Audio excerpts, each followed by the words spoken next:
우리에게 주시는 하나님의 말씀은 누가복음 15장 11절로 24절 말씀입니다. 제가 봉독하겠습니다. 또 이르시되 어떤 사람에게 두 아들이 있는데 그 둘째가 아버지에게 말하되 아버지여 재산 중에서 내게 돌아올 분깃을 내게 주소서 하는지라.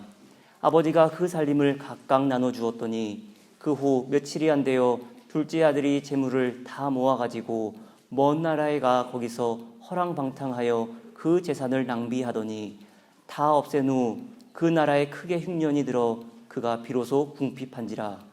가서 그 나라 백성 중 한 사람에게 붙여 사니 그가 그를 들로 보내어 돼지를 치게 하였는데 그가 돼지 먹는 쥐업 열매로 배를 채우고자 하되 주는 자가 없는지라. 이에 스스로 돌이켜 이르되 내 아버지에게는 양식이 풍족한 품꾼이 얼마나 많은가. 나는 여기서 주려 죽는구나. 내가 일어나 아버지께 가서 이르기를 아버지 내가 하늘과 아버지께 죄를 지었사오니 지금부터는 아버지의 아들이라 일컬음을 감당하지 못하겠나이다. 나를 품꾼의 하나로 보소서 하리라 하고 이에 일어나서 아버지께로 돌아가니라. 아직도 거리가 먼데 아버지가 그를 보고 측은히 여겨 달려가 목을 안고 입을 맞추니 아들이 이르되 아버지 내가 하늘과 아버지께 죄를 지었사오니 지금부터는 아버지의 아들이라 일컬음을 감당하지 못하겠나이다 하나 아버지는 종들에게 이르되 제일 좋은 옷을 내어다가 입히고 손에 가락지를 끼우고 발에 신을 신기라. 그리고 살찐 송아지를 끌어다가 잡으라. 우리가 먹고 즐기자. 이 내 아들은 죽었다가 다시 살아났으며 내가 잃었다가 다시 얻었노라 하니 그들이 즐거워하더라. 아멘. 이는 살아계신 하나님의 말씀입니다. 다 자리에 앉으시겠습니다. 하나님, 이 시간 말씀을 경청하는 가운데 우리 안에 평안함을 허락하시고 하나님의 축복을 누리며 예수 그리스도 안에서 행복한 인생을 살아갈 수 있도록 인도하옵소서. 또한 주의 말씀이 우리의 심령 가운데 깊이 뿌리 내리도록 인도하옵소서. 예수 그리스도의 이름으로 기도하였습니다. 아멘. 제가 유학생활 하는 동안에 선배들로부터 들은 이야기입니다. 유학생활을 잘 하려면 아마 우리의 사회생활이나 우리의 일상생활도 잘 하려면 이 세 가지가 필요하다고 하는데요. 드라이 데이입니다. 드라이 게입니다. 게. 첫 번째는요. 게둘투고요. 맞죠? 네, 인내해야 되고요. 두 번째는 겔트. 네, 돈도 있어야 되죠. 그리고 세 번째는 글릭이라고. 글릭이 있어야 또 생활도 하잖아요. 근데 많은 분들이 신앙생활 하시는 분들도 글릭 했다고 말하는데 저는 그 말 들을 때마다 어떻게 이해하냐면요. 그나데, 은혜라고. 네, 믿음은 바라는 것들 실상이고 믿음으로 우리가 살아가는데 신앙생활 하는데 하나님의 은혜, 그나데가 우리에게 임하는 줄 믿습니다. 여러분, 여러분의 인생 가운데 하나님이 주시는 축복이 가득가득 넘치시기를 바랍니다. 복된 인생 살아가시기를 바랍니다. 하나님께서 원하시는 인생, 하나님의 뜻대로 살아가는 인생 되도록 우리의 마음을 가다듬으며 하나님께로 나아오시기를 바랍니다. 성경에서 복을 말할 때는 두 가지 의미로 사용됩니다. 행복 그리고 축복의 의미입니다. 하나님께서 아브라함에게 내가 너로 큰 민족을 이루고 내게 복을 주어 내 이름을 창대하게 하리니 너는 복이 될지라 말씀하실 때의 복은 축복의 의미입니다. 그리고 성경에서 단연 으뜸의 축복은 민수기 6장 24절로 26절 말씀입니다. 하나님께서 제사장을 통해 이스라엘 백성에게 축복하시는 장면인데요. 이 예배의 자리에서는 목사님이 성도들에게, 가정에서는 집안의 가장 혹은 부모님들이 자녀에게 해줄 수 있는 최고의 축복입니다. 여호와는 내게 복을 주시고 너를 지키시기를 원하며 여호와는 그의 얼굴을 내게 비추사 은혜 베푸시기를 원하며 여호와는 그 얼굴을 내게로 향하여 드사 평강 주시기를 원하노라. 아멘. 여호와는 그의 얼굴을 내게 비추사. 여호와는 그 얼굴을 내게로 향하여 드사 말씀하시는데, 하나님께서 당신의 얼굴을 저와 여러분에게 향하시는 이유가 무엇입니까?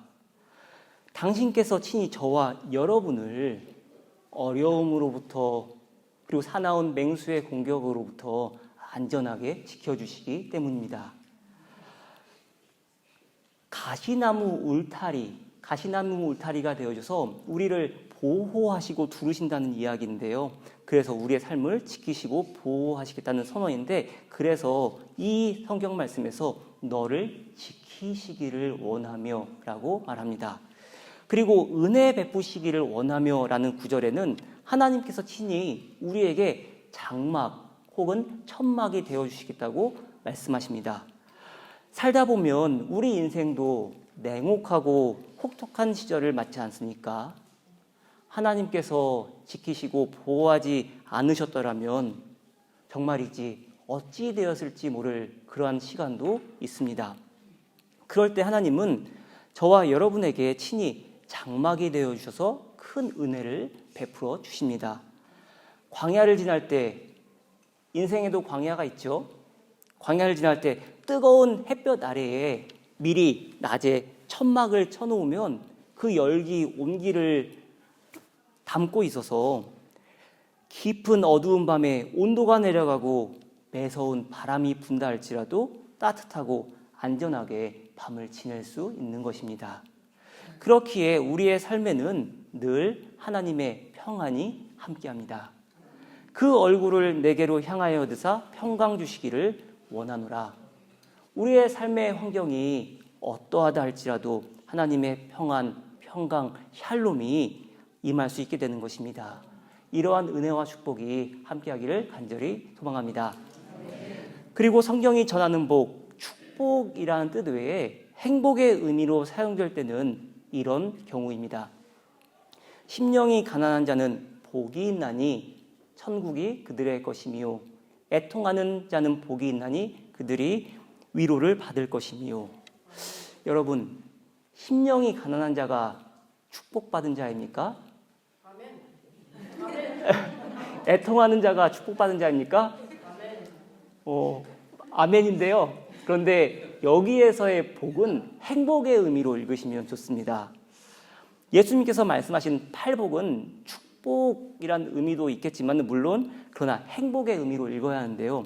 심령이 가난한 자는 행복합니다.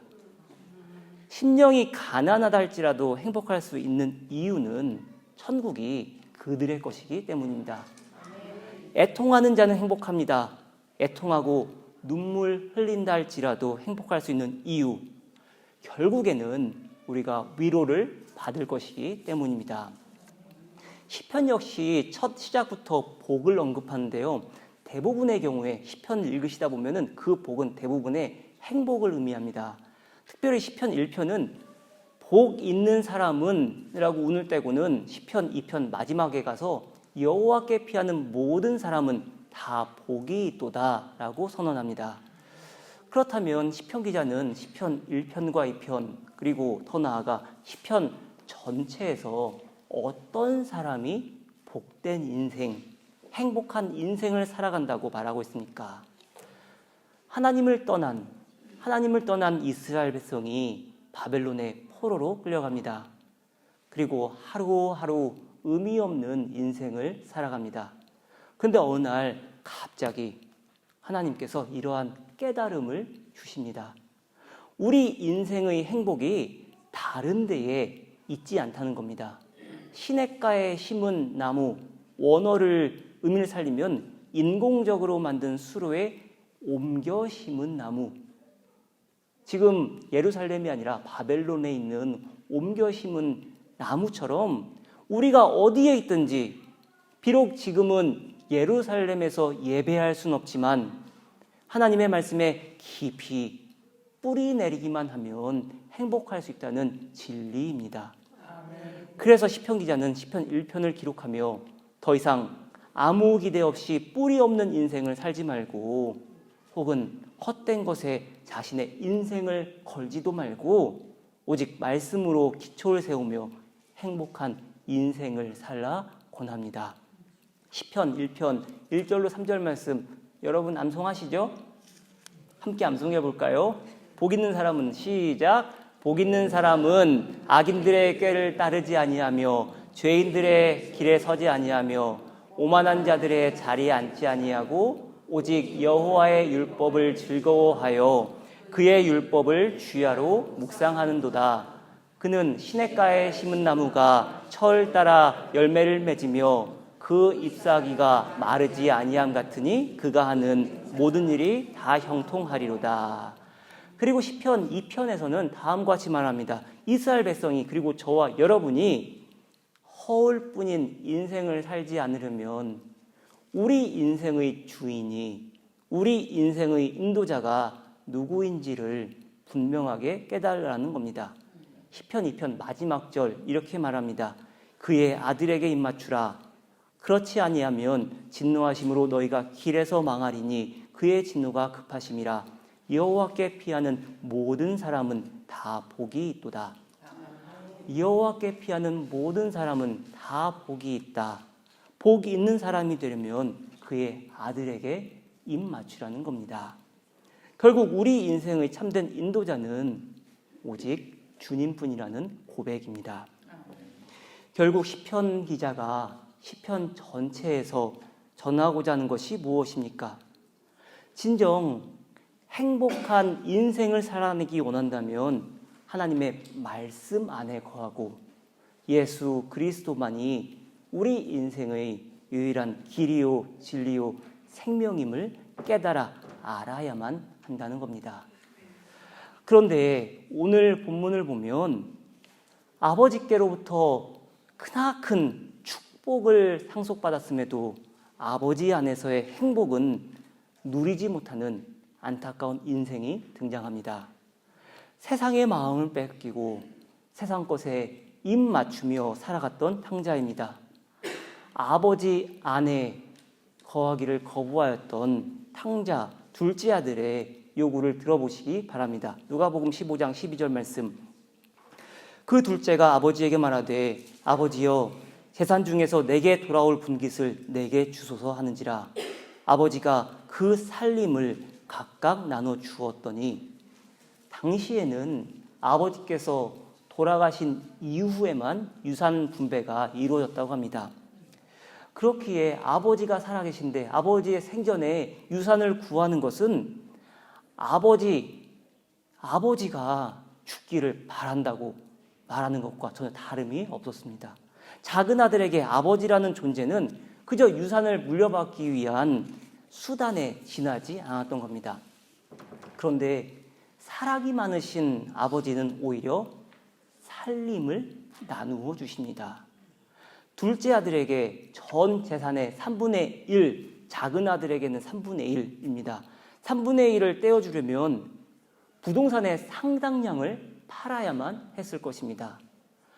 지금처럼 사람이 땅을 소유한 것이 아니라 사람이 땅에 속하고 땅의 일부로 살아가는 사회입니다. 그렇기에 땅을 잃는 것은 자신의 생명을 잃는 것이나 다름이 없었습니다.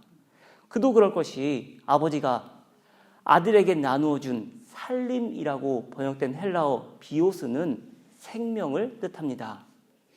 결국 둘째 아들이 아버지에게 요구한 것은 아버지 당신의 목숨을 찢어달라는 것이었고 아버지는 사랑하는 아들의 요구를 들어줍니다.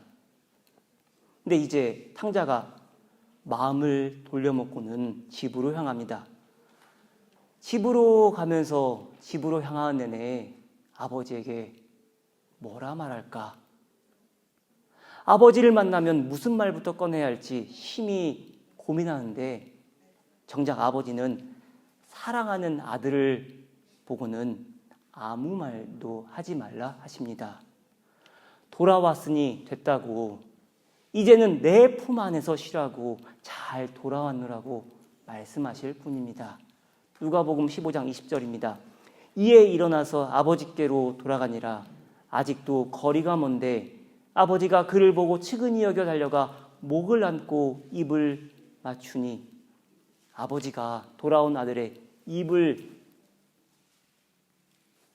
맞추고는, 여러분, 아버지라면 그 작은 아들 잘 알지 않겠습니까? 머리가 핑핑 돌아가는 그 아들 어떻게 변명할까, 핑계댈까 아시고는 입을 맞추시고는 아무 말도 안 해도 돼. 다 알아. 아무 말씀도 하지 않으시고 아들의 입을 막고는 종들을 시켜 제일 좋은 옷을 입히는가 한편 손에 가락지를 끼우고 발에 신을 신기게 합니다. 아들의 신분을 온전히 회복시키십니다. 다시금 내 아들 삼겠다는 것입니다. 그리고 성경은 돌아온 아들을 가리켜 건강하다 진단합니다. 그는 집으로 돌아오기 전까지만 하더라도 굶주려 죽을 정도로 궁핍함을 경험했던 사람입니다. 그러나 누가복음 15장 27절은 뭐라 말합니까? 대답하되 당신의 동생이 돌아왔음에 당신의 아버지가 건강한 그를 다시 맞아들이게 됨으로 인하여 살찐 송아지를 잡았나이다 하니, 성경은 분명하게 말합니다. 우리의 발걸음이 하나님께로 향하고 하나님과의 관계가 회복되기 시작하면 저와 여러분이 영적으로 건강하다 말입니다. 성경은 건강을 샬롬이라 정의하는데요, 곧 평강, 평안이라는 의미입니다. 샬롬은 고통이 없거나 상처가 없는 상태를 말하지 않습니다. 아무런 문제가 없는 상태에 뜻하는 것도 아닙니다. 샬롬은 모든 상황을 뛰어넘어 하나님과의 친밀한 교제를 누리는 가운데 누리는 마음의 평강을 의미합니다. 폴 트루니에가 건강을 다음과 같이 정의하는데요, 여러분의 건강 상태 한번 점검해 보시길 바랍니다. 건강이란 병이 없다는 것만을 의미하지 않는다. 건강은 삶의 질적 문제이다. 육체적, 정신적, 영적으로 구김살이 없는 것을 말한다. 그리고 인간의 힘을 최대한 발휘하는 것이다. 육체적으로, 정신적으로, 영적으로 구김살이 없도록 하기 위해 무엇에 힘써야 합니까? 하나님과의 친밀함을 회복하고 누릴 수 있어야 합니다. 아버지께 입 맞출 수 있어야 합니다. 아버지 하나님의 임재 안에 거할 수 있어야 합니다. 이것이 하나님 안에서 누리는 진정한 복이고 행복인 줄 믿습니다. 탕자가 아버지 품 안에 안기고서야 이제야 비로소 진정한 행복이 무엇인지를 깨달을 수 있었고, 그가 소유한 축복 역시도 다시금 누릴 수 있게 되었습니다. 그렇다면 여러분, 아버지께로 돌아온 탕자가 이제 앞으로는 꼭 살아내어야만 하는 행복한 인생의 구체적인 삶의 모습은 어떠해야 하겠습니까? 이 질문은 곧 저와 여러분 역시 행복한 인생을 살아내기 위해서는 무엇을 깨달아야 하고 어떻게 살아가야 하는지에 대한 답을 구하도록 인도합니다. 한국말 나그네는 탕자처럼 밖으로 나간 이를 의미한다고 합니다. 나그네 되기를 자처하지만 결국에는 집으로 돌아올 수밖에 없는 사람이 나그네이고요, 저와 여러분 역시 탕자처럼 살아갈 때 있지 않습니까? 그런데 성경은 저와 여러분을 가리켜서 하나님을 등진 인생, 그러한 나그네가 아니라 세상이 아닌 오직 하나님만을 소망하며 살아가는 나그네가 되라 말합니다. 베드로전서 1장 1절로 2절 말씀입니다. 예수 그리스도의 사도 베드로는 본도, 갈라디아, 갑바도키아, 아시아와 비두니아에 흩어진 나그네, 곧 하나님 아버지의 미리 하심을 따라 성령이 거룩하게 하심으로 순종함과 예수 그리스도의 피 뿌림을 얻기 위하여 택하심을 받은 자들에게 편지하노니 은혜와 평강이 너희에게 더욱 많을지어다. 아멘. 저와 여러분 역시 타국살이 나그네입니다. 독일에 처음 오신 분들 아직 모를 수 있지만 살다 보면 살수록 타국살이 나그네구나 깨닫지 않으십니까? 요즘은 전보다 덜하지만 여전히 타국살이를 동경하는 이들도 있습니다. 하지만 내 나라가 아닌 곳에서 나그네 인생살이가 결코 쉽지만은 않습니다. 지금 베드로가 초대교회 성도들에게 하는 말이 이것입니다. 흩어져 있는 그곳에서도 주인 노릇 못하는 인생이라는 겁니다. 베드로전서 1장 1절이 전하는 성도의 신세가 바로 이러합니다. 그리고 세상의 눈으로 교회를 볼 때에도 그렇다는 겁니다. 그러나 베드로전서 1장 2절은 반전을 이룹니다. 결코 혼자 있지 않다고. 저와 여러분을 둘러싸고 있는 것은 세상이 아니라 세상보다 크신 분, 삼위 하나님이시라고 고백합니다. 베드로전서 1장 2절 말씀 최영삼 교수의 번역으로 읽어드리겠습니다. 곧 하나님 아버지의 미리 하심을 따라 성령의 거룩하게 하심으로써 예수 그리스도를 순종함과 그의 피 뿌림을 받은 여러분에게 은혜와 평강이 넘치기를 기원합니다. 하나님은 저와 여러분을 미리 아시는 분이십니다. 저와 여러분의 인생이 하나님의 계획 안에 있고 섭리 가운데 있다는 사실을 깨달아 알아야만 합니다. 탕자가 아버지의 생명까지도 죄송합니다. 아버지의 생명까지 탕진하며 세상이 전부인 것처럼 살아갔지만 끝까지 어떠한 순간에도 그를 품어주는 이는 누구였지요? 오직 아버지뿐이었습니다. 그가 돼지 먹는 쥐엄 열매로 배를 채우고자 하되 주는 자가 없는지라. 얼마나 서럽고 얼마나 외로웠겠습니까? 어느 누구도 재산을 탕진한 아들과 함께하는 이가 없었습니다. 모두들 그를 떠났고 외로움과 고독을 경험하는 순간이었습니다.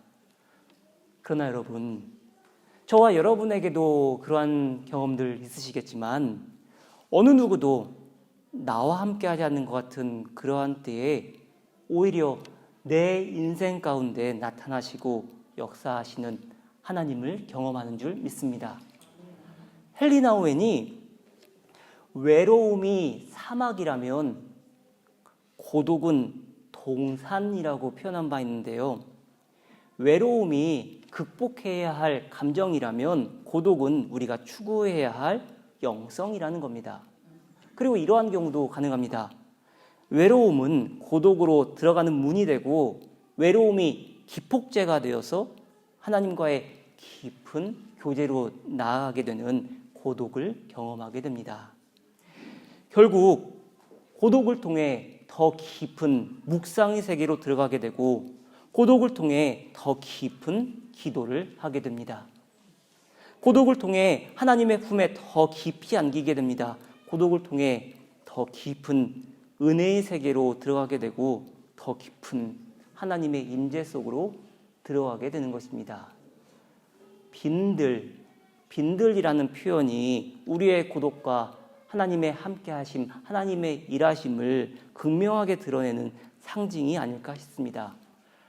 예수님께서 오병이어의 기적을 행하신 곳 갈릴리 호수 북쪽입니다. 이곳은 나지막한 산으로 둘러싸여 있고요. 비교적 기름진 땅입니다. 그런데 성경은 예수님이 빈들에서 기름진 땅이 아니라 빈들에서 오병이어의 기적을 행하셨다고 말합니다. 마가복음 6장 34절로 36절 말씀입니다. 예수께서 나오사 큰 무리를 보시고 그 목자 없는 양 같음으로 인하여 불쌍히 여기사 이에 여러 가지로 가르치시더라. 때가 저물어 가매 제 아들이 예수께 나와 여짜오되 이곳은 빈들이요 날도 저물어 가니 무리를 보내어 두루 촌과 마을로 가서 무엇을 사 먹게 하옵소서. 빈들로 옮겨진 헬라어는 에레모스입니다. 광야를 의미합니다. 오병이어의 기적이 광야에서 행해졌다는 겁니다.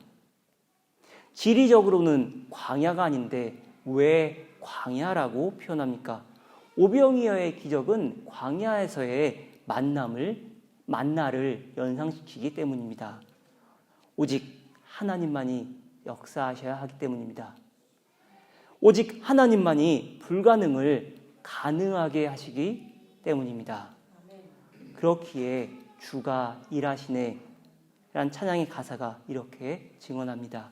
날이 저물어 갈 때 빈들에서 걸을 때 그때가 하나님의 때, 내 힘으로 안 될 때 빈 손으로 걸을 때 내가 고백해 여호와 이래. 철저한 구독 가운데 빈들을 경험하게 되고 빈손으로 걸을 때 뭐라 고백합니까? 여호와 이래. 하나님께서 다 예비하셨습니다. 내가 한 것이 아니라 하나님께서 다 예비하셨습니다. 나그네 된 탕자 역시 그렇습니다. 결코 혼자가 아니라 내 곁에는 나를 잘 아시는 아버지께서 함께 하신다는 믿음의 고백입니다. 베드로전서 1장 2절 말씀 다시 한번 들려드리는데요. 성삼위 하나님의 사역 세 가지 잘 들어보시길 바랍니다. 곧 하나님 아버지의 미리 하심을 따라 성령의 거룩하게 하심으로써 예수 그리스도를 순종함과 그의 핏부림을 받은 여러분에게 은혜와 평강이 넘치기를 기원합니다. 저와 여러분의 인생이 하나님의 미리 하심을 통하여 그분의 계획과 섭리 가운데 있음을 바로 알 때에 찾아오는 결과가 있습니다. 성령의 거룩하게 하심입니다. 성령님께서 저와 여러분의 인생을 거룩하게 다듬어 가신다는 겁니다. 성령님께서 저와 여러분 안에서 하나님의 뜻을 따라 일하시겠다는 의지의 표현이고요. 그렇기에 탕자뿐만 아니라 저와 여러분 역시 변화된 인생을 살아갈 수 있게 되는 것입니다. 더 이상 세상을 사모하지 않습니다. 아버지 품에 안김으로써 내 영혼 안에 오염되지 않은 것, 더럽지 않은 것, 세속적이지 않은 것, 참되고 진실하며 거룩과 긍휼이 충만하게 됩니다. 저와 여러분 안에서 아버지 하나님의 선하신 뜻을 따라 성령님의 선한 역사가 일어나게 되는 것입니다. 그렇다면 여러분, 하나님께서 뭐지요? 나를 미리 하셨다. 성령님께서 나를 거룩하게 하신다. 그 다음 무엇이었지요? 순종. 네. 그 다음으로 깨달아야 할 것 잘 들어보시길 바랍니다. 하나님 아버지의 미리 하심, 성령의 거룩하게 하심으로써 예수 그리스도를 순종함과 그의 핏부림을 받은 여러분에게 은혜와 평강이 넘치기를 기원합니다. 예수 그리스도를 순종함과 그 핏부림을 받은 이라는 표현은 예수 그리스도의 순종과 핏부림을 얻기 위하여 라는 말로 번역할 수도 있습니다. 성령 하나님의 일하심을 통해 저와 여러분이 거룩함을 회복하였다면 이제는 더 나아가야 할 길이 있다는 겁니다. 그리스도를 순종함의 자리에까지 나아가야 하고요. 뿐만 아니라 고난의 자리에도 참여할 수 있어야 한다는 겁니다. 그렇기에 베드로는 베드로전서 4장 12절로 14절에서 이렇게 말합니다. 사랑하는 자들아, 너희를 연단하려고 오는 불시험을 이상한 일 당하는 것 같이 이상히 여기지 말고 오히려 너희가 그리스도의 고난에 참여하는 것으로 즐거워하라. 이는 그의 영광을 나타내실 때에 너희로 즐거워하고 기뻐하게 하려 함이라. 너희가 그리스도의 이름으로 치욕을 당하면 복 있는 자로다. 영광의 영 곧 하나님의 영이 너희 위에 계심이라. 근데 여러분, 베드로가 초대교회 성도들에게 그리고 저와 여러분에게도 이렇게 권면할 수 있다는 것이 놀랍지 않습니까? 베드로가 어떤 사람입니까? 예수님을 모른다고 부인했고 마지막으로 예수님을 모른다고 부인할 때는 예수님의 애절한 눈빛과 마주쳤던 사람입니다. 그리고 예수님이 돌아가신 후에는 다시금 자기가 살아왔던 삶의 방식으로 고기 낚는 어부의 생활로 돌아갔던 사람입니다. 베드로 역시 탕자 아닙니까? 그런데 예수님께서는 그런 그에게도 뭐라 말씀하십니까? 요한복음 21장 18절 19절입니다. 내가 진실로 진실로 내게 이르노니 내가 젊어서는 스스로 띠띠고 원하는 곳으로 다녔거니와 늙어서는 내 팔을 벌리리니 남이 내게 띠띠우고 원하지 아니하는 곳으로 데려가리라. 이 말씀을 하심은 베드로가 어떠한 죽음으로 하나님께 영광을 돌릴 것을 가리키심이로라. 이 말씀을 하시고 베드로에게 이르시되 나를 따르라 하시니 하나님 아버지의 미리 하심입니다. 성령의 역사로 그의 인생이 역전되었고 철저한 순종과 피뿌림의 자리까지 나아갔습니다. 바로 이러한 삶이 더 이상 아버지 품을 나간 이가 아닌 오히려 세상 가운데 살아가지만 오직 하나님만을 바라며 나아가는 나그네 인생, 저와 여러분 그리고 돌아온 탕자가 살아내어야만 하는 인생인 것입니다. 제가 오랜 동안 풀리지 않던 궁금증이 하나 있었는데요. 여러분 잘 아시는 렘브란트의 돌아온 탕자라는 그림 있잖아요. 아버지가 탕자를 이렇게 안아주잖아요. 근데 이 작품 보면은 아버지의 품에 안긴 탕자의 이 허리 오른편에 칼 하나가 채워져 있는 것을 볼 수 있습니다. 작품 해석들 보면은 하나같이 자신의 처참한 환경 속에서도 아버지의 아들이라는 표식인 칼만큼은 간직했다고 하는데 저는 이 설명이 납득이 가지 않았습니다. 그런데 말씀을 준비하면서 탕자의 허리에 있던 칼이 어찌 보면 가장 단순한 해석으로, 기독교적 해석으로 에베소서 말씀에 근거하지 않았을까 하는 생각해 보았는데요.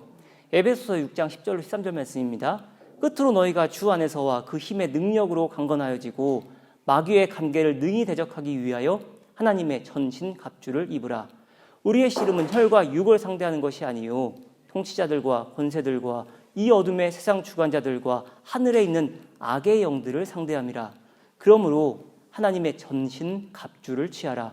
이는 악한 날에 너희가 능히 대적하고 모든 일을 행한 후에 서기 위함이라. 결론부터 말씀드리면 돌아온 탕자가 허리에 차고 있던 그 칼이 성령의 검, 곧 하나님의 말씀이라는 겁니다. 물론 저의 해석이에요. 저의 해석이지만 이는 탕자가 앞으로 어떠한 인생을 살아가야 할지 보여주는 상징 아닐까, 결정적인 상징 아닐까 싶은데요. 하나님 아버지의 미리하심을 따라 이제는 변화된 인생을 살아갈 것입니다. 하지만 이제부터 살아갈 평생의 인생길이 결코 쉽지만은 않을 것입니다. 베드로처럼 철저한 순종의 삶까지 나아가야 하고 순교의 자리에까지 가야 할 수도 있을 것입니다. 그러나 하나님께서 함께 하시면 가능합니다. 하나님께서 함께 하시면 오히려 이러한 순종도 기쁨으로 감당할 수 있습니다. 그리고 그러한 인생 살 때 진정 영혼의 참된 평안과 기쁨을 누리게 됩니다. 바로 이러한 삶이 진정 하나님 안에서 행복한 인생을 누리는 행복을 누리는 인생일 것입니다. 지금까지 내 인생이 세상적으로 보면 성공 가도를 달리는가 싶었는데 빈들에 지나지 않았음을 깨닫습니다. 하나님께서 함께 하시지 않으면 내 인생은 전혀 의미가 없음을 철저하게 깨닫게 됩니다. 그렇기에 하나님께서 함께 하셔야만 합니다. 그래서 이 말씀이 위로가 되고 힘이 됩니다. 끝으로 너희가 주 안에서와 그 힘의 능력으로 강건하여지고 그리고 하나님의 전신 갑주 성령의 검을 취해야 하는 이유가 분명합니다. 이는 악한 날에 너희가 능히 대적하고 모든 일을 행한 후에 서기 위함이라. 여러분, 어떻게 살아야 복된 인생입니까? 하나님 편에 서는 사람이 복된 인생을 살아갑니다. 하나님 안에 거하며 성령의 검, 하나님의 말씀 앞에 바로 서야만 복된 인생 살 수 있습니다. 그리고 그러한 사람이 그의 아들에게 입맞추는 인생입니다. 복 있는 사람 당연 이렇게 살아가야 할 것입니다. 복 있는 사람은 오직 여호와의 율법을 즐거워하여 그의 율법을 주야로 묵상하는도다. 그는 시냇가에 심은 나무가 철 따라 열매를 맺으며 그 잎사귀가 마르지 아니함 같으니 그가 하는 모든 일이 다 형통하리로다. 결국 누가 행복한 사람입니까? 결국 어떠한 사람이 형통한 인생을 살아갑니까? 하나님의 말씀에 뿌리를 받고 그 말씀대로 끝까지 순종하며 살아가는 사람입니다. 저와 여러분이 살아내어야 할 인생이고 회개하고 아버지께로 돌아온 아들의 내일의 모습입니다. 바로 이러한 삶을 드러내기 위해 렘브란트가 탕자의 허리에 칼을 그리지 않았을까 하는 저의 묵상입니다. 어디선가 소리가 들려왔습니다. 톨렐레게, 톨렐레게. 아우구스티누스가 자신이 가야 할 길과 소명에 대한 의심 가운데 혼란스러워하면서 높은 벽으로 둘러싸인 정원에 앉아 있을 때였습니다. 얼마나 마음이 심란했겠습니까? 그런데 갑자기 거기서 리듬에 맞춰서 숫자 놀이를 하던 아이들의 외침을 듣게 됩니다. 톨렐레게. 이 말이 아우구스티누스의 말을 움직였고 톨렐레게 님 und 리스 집어서 읽으라. 그래서 성경을 짚고는 펼쳤습니다. 그리고 펼친 성경을 읽는 바로 그 순간 아우구스티누스에게 깊은 깨달음이 찾아왔고 그는 하나님을 믿는 신앙에 눈을 뜨기 시작합니다. 그가 읽은 성경 구절이 로마서 13장 13절로 14절이었습니다.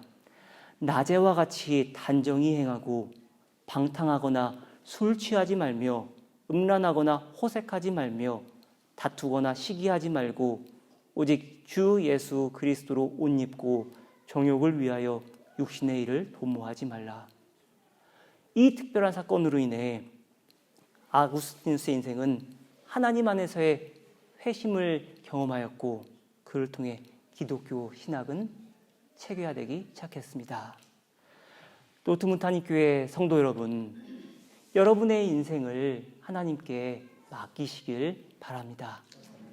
탕자처럼 하나님을 떠난 적은 없다 할지라도 전적으로 하나님께 매달린 인생을 살지 못하셨다면 오늘 말씀에 귀 기울여 보시길 바랍니다. 이 한 주간 말씀에 깊이 뿌리를 받고 저와 여러분의 앞으로의 인생이 어떠해야 하는지를 깊이 기도하는 가운데 주님의 귀한 음성을 들으시기를 바랍니다. 그럴 때 하나님께서는 귀한 큰 변화의 기회를 허락하시고 또한 하나님을 위한 더욱 큰 열정과 헌신으로 나아가게 하실 것입니다. 저와 여러분의 삶 가운데 하나님의 놀라운 역사가 함께하기를 간절히 축원합니다. 이 시간 주보에 인쇄되어 있는 찬양 주가 이하시네 함께 찬양하겠습니다. 우리의 인생이 빈들과 같을 때 내 영혼 깊은 곳에 늘 함께 하시는 하나님을 구하시길 바랍니다. 하나님은 이 시간 말씀하십니다. 탕자와 같이 궤도를 벗어난 인생 살지 말고 내 품으로 돌아오라. 함께 찬양하겠습니다.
않는 자에게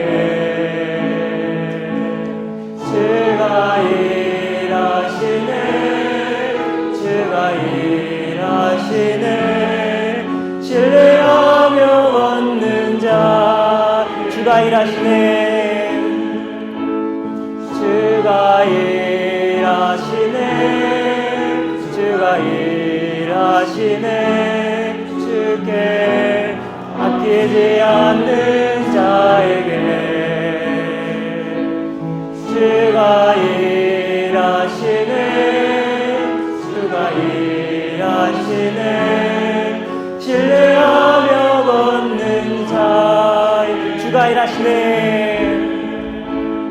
주가 일하시네 주가 일하시네 주께 아끼지 않는 자에게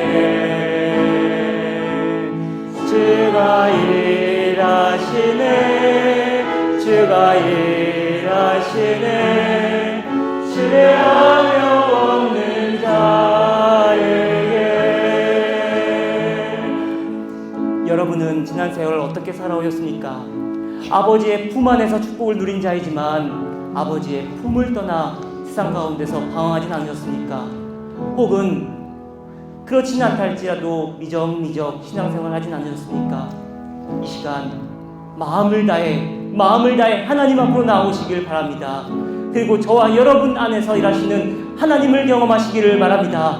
그럴 때 분명 하나님은 저와 여러분의 인생을 복된 인생, 행복한 인생으로 살아가게 하실 줄 믿습니다.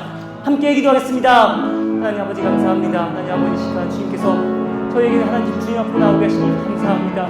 하나님께서 저에게 축복을 누리셨는데 축복을 허락하셨는데 그 축복을 누리지 못하고 행복한 인생을 살아가지 못하고 하나님 세상 가운데 살아가진 않았습니까? 하나님 저에게 하나님께서 원하시는 것이 있었는데 하나님의 뜻대로 살아갈 것이 있었는데 저희가 그것을 깨닫지 못하고 방황하며 살아가진 않았습니까? 하나님 이 시간 회개합니다. 주님 나아갑니다. 하나님 저희 마음을 용서해 주시고 하나님 저희를 용서해 주시고 하나님 주님 붙잡아 주시고 아버지의 말씀에 나아갈 수 있는 저를 예수님으로 인도하여 주시옵소서.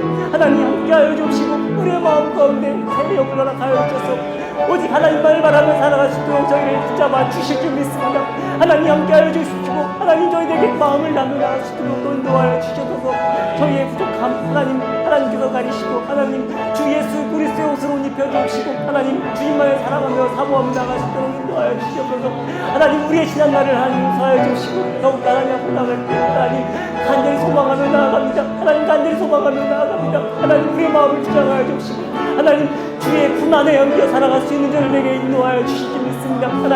하나님 미리 하실 그 하나님을 의지하며 나아갑니다. 성령 하나님께서 우리를 거룩하게 하실 줄 믿습니다. 하나님 우리 삶이 하나님 순종과 하나님 기쁘림의 자리에 나아갈 수 있도록 우리를 사용하여 주시고 주님을 전하며 살아가는 데 부족함이 없도록 인도하여 주실 줄 믿습니다. 하나님 돌아오는 하나님께를 주님께서 축복하여 주시고 하나님 인도하여 주실 줄 믿습니다. 하나님 이 교회 가운데 하나님 함께하여 주시고 남북 목사님의 건강을 회복시켜 주시고 하나님 늘 이 교회 안에 하나님의 말씀에 누리게 하시고 하나님 평강 가운데 살아갈 수 있도록 이 한 주간의 삶을 주님께 축복하여 주시옵소서. 하나님 감사드립니다. 주님 감사합니다. 주님께 생각하시고 싸우시옵소서.